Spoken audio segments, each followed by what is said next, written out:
zinthu osakaza ndale. Now coming nkhani ya ndalama kuti zasowa ku kapena kuti zinagwiritsidwa ntchito ku office of the vice president, sindikuziwa amene akulemba ndikumandipanga implicate ine mwina ndosula chamba kapena iyayi kumwamowa kapena umbuli umene, chifukwa vice president samagwira ndalama, vice president ndalama budget samamukhuza.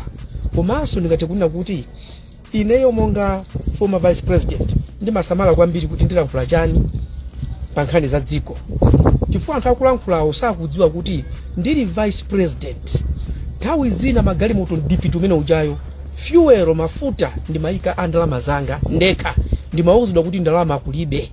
Nthawi zambiri fuel ndimayika ndekha, nthawi zina ndibwezera nthawi zina ndibwezera. Asilikali amene nthawi zina amakagona amene akudya ndalama za mtundu wanga ofesiko ndalama sizimapezeka.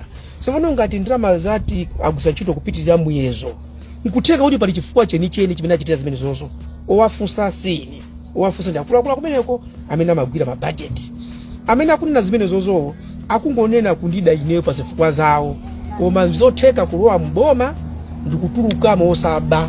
Chisanzo chake ndi ine ndinalowa kukhala minister of tourism, culture and wildlife, natural resources, kena kono vice president. Kulowa ndikutulukamo osaba olwa ntambala.